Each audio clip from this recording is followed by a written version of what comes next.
Welcome to the Gurukul prep daily Hindi podcast on 2 July. Daily update. एक महत्वपूर्ण दिन। विश्व यूएफओ दिवस 2 जुलाई। विश्व यूएफओ दिवस हर साल 2 जुलाई को अज्ञात उड़ने वाली वस्तुओं और हमारे ग्रह से परे जीवन के अस्तित्व के बारे में जागरूकता बढ़ाने के लिए चिह्नित किया जाता है। यह दिवस पहली बार 24 जून को मनाया गया था, जिसकी शुरुआत 2001 में हक्टन अकडोगन, एक यूएफओ शोधकर्ता, द्वारा की गई थी। यह दिवस केनेथ अर्नोल्ड नामक एक अमेरिकी पायलट की अज्ञात उड़ती वस्तुओं के एक समूह से मुठभेड़ की याद में मनाया जाता है। हालांकि अन्य यूएफओ से संबंधित आयोजनों के साथ संघर्ष के कारण बाद में वाशिंगटन डीसी के पास देखे जाने के साथ मेल खाने के लिए तारीख को 2 जुलाई में बदल दिया गया था। विश्व यूएफओ दिवस उन लोगों के लिए महत्व रखता है जो यूएफओ में रुचि रखते हैं और उनके बारे में अधिक जानना चाहते हैं। Daily update. 2 महत्वपूर्ण दिन। विश्व खेल पत्रकार दिवस 2 जुलाई। एक खेल पत्रकार की दायित्व को स्वीकार करने के लिए दुनिया हर साल 2 जुलाई को खेल पत्रकार दिवस मनाती है।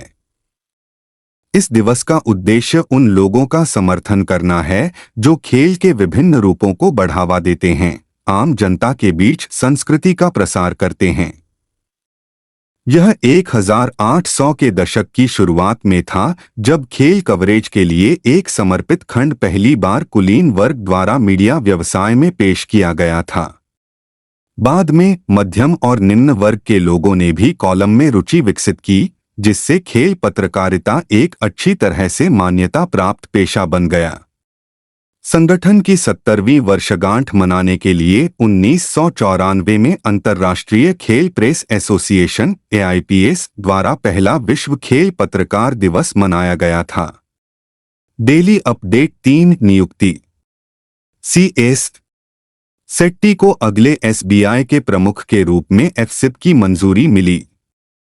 Financial services institution bureau (FSIB) ने भारतीय स्टेट बैंक के MD चल्ला श्रीनिवासुलु सेट्टी को बैंक के अगले अध्यक्ष के रूप में सिफारिश की है।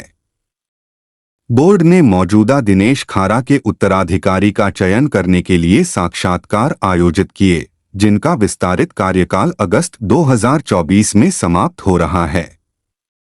सेट्टी, जन्म सितंबर 1965, वर्तमान में SBI में अंतर्राष्ट्रीय बैंकिंग, वैश्विक बाजारों और प्रौद्योगिकी प्रभागों की देखरेख करते हैं। उन्होंने 1988 में एक परिवीक्षाधीन अधिकारी के रूप में बैंक के साथ अपना करियर शुरू किया।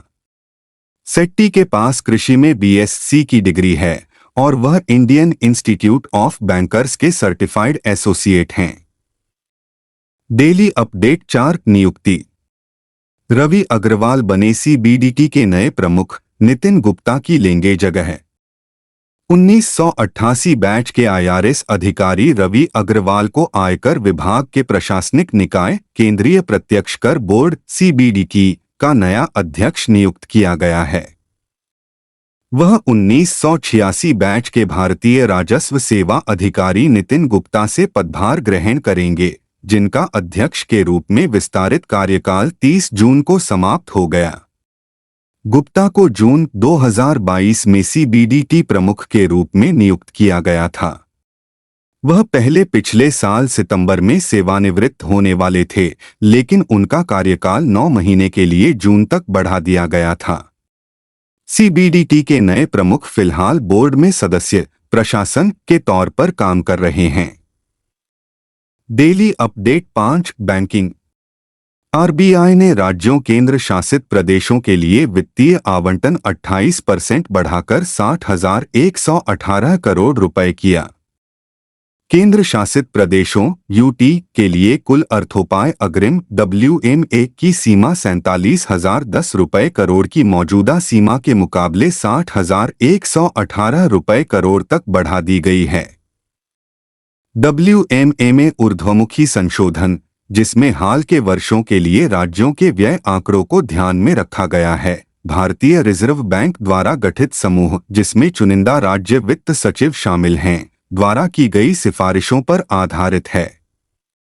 WMA की संशोधित सीमा 1 जुलाई से प्रभावी है। RBI राज्यों को अपनी प्राप्तियों और भुगतानों के नकदी प्रवाह में अस्थायी असंतुलन से निपटने में मदद करने के लिए अपने साथ बैंकिंग करने के लिए WMA या वित्तीय सहायता प्रदान करता है। डेली अपडेट 6 अर्थव्यवस्था। वित्त मंत्रालय MSME भुगतान नियम में बदलाव पर कर रहा विचार। सूत्रों ने बताया कि वित्त मंत्रालय आयकर नियम में बदलाव पर विचार कर रहा है, जो व्यवसायों को सूक्ष्म, लघु और मध्यम उद्यमों MSME को 45 दिनों के भीतर भुगतान करने का निर्देश देता है। वित्त मंत्री निर्मला सीतारमण अगले महीने 2024 से 25 के बजट पेश करने के दौरान संशोधनों की घोषणा कर सकती हैं। सूत्रों का सुझाव है कि सरकार के पास कई विकल्प विचाराधीन हैं, जिसमें भुगतान की अवधि को 60 दिनों तक बढ़ाना, आयकर अधिनियम संशोधन को रद्द करना या व्यवसायों को कर कटौती के लिए अर्हता प्राप्त करने के लिए नियत तारीख तक भुगतान करने की अनुमति देना शामिल है, जिससे 45 दिवसीय नियम अप्रासंगिक हो जाता है। डेली अपडेट 7 अर्थव्यवस्था। यूनियन बैंक ऑफ इंडिया ने ग्रामीण और अर्धशहरी बाजारों के लिए यूनियन प्रीमियर शाखाएं शुरू की। यूनियन बैंक ऑफ इंडिया ने ग्रामीण और अर्धशहरी रुसू बाजारों में उच्च मूल्य वाले ग्राहकों के लिए यूनियन प्रीमियर शाखाएं शुरू की। सार्वजनिक क्षेत्र के बैंक के बयान के अनुसार व्यक्तिगत बैंकिंग सेवाएं प्रदान करने के लिए डिजाइन की गई ये शाखाएं रुसू बाजारों में उच्च मूल्य वाले ग्राहकों के लिए एक छत के नीचे उत्पादों और सेवाओं की एक विस्तृत श्रृंखला पेश करेंगी।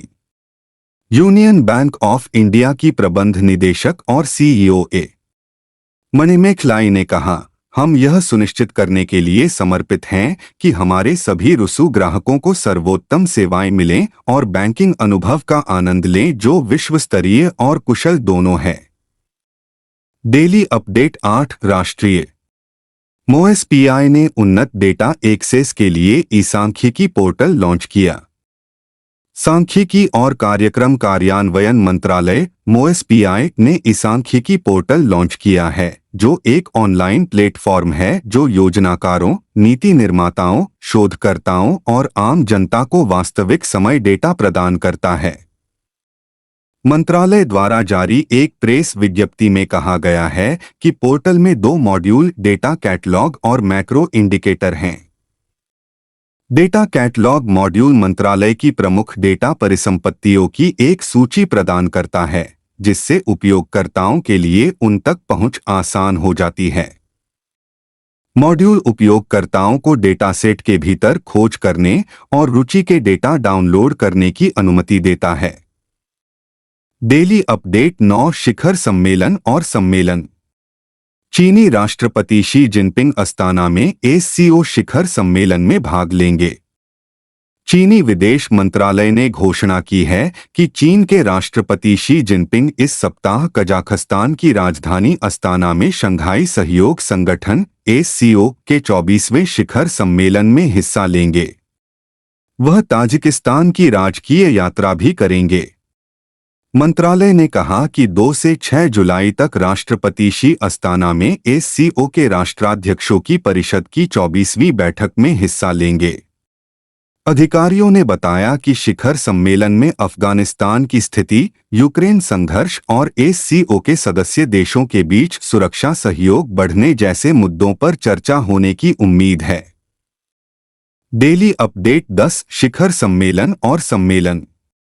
भारत जुलाई के 3 से 4 को नई दिल्ली में ग्लोबल इंडिया समिट 2024 की मेजबानी करेगा। इलेक्ट्रॉनिक्स और सूचना प्रौद्योगिकी मंत्रालय कृत्रिम बुद्धिमत्ता से संबंधित मुद्दों पर चर्चा करने के लिए जुलाई के 3 से 4 को एक वैश्विक AI शिखर सम्मेलन आयोजित करेगा, जिसमें भारत इस नए युग की तकनीक के नैतिक और समावेशी विकास के लिए दृढ़ता से प्रतिबद्ध है। ग्लोबल इंडिया समिट 2024 फीट के माध्यम से भारत खुद को AI नवाचार में एक वैश्विक नेता के रूप में स्थापित करने की इच्छा रखता है, यह सुनिश्चित करता है कि एआई लाभ सभी के लिए सुलभ हैं और देश के सामाजिक आर्थिक विकास में योगदान करते हैं। एक विज्ञप्ति में कहा गया है कि राष्ट्रीय राजधानी में इलेक्ट्रॉनिक्स और सूचना प्रौद्योगिकी मंत्रालय मेटी द्वारा आयोजित किया जा रहा 2 दिवसीय कार्यक्रम जिम्मेदार विकास, तैनाती और कृत्रिम बुद्धिमत्ता को अपनाने के लिए सरकार की अविश्वसनीय प्रतिबद्धता पर प्रकाश डालता है।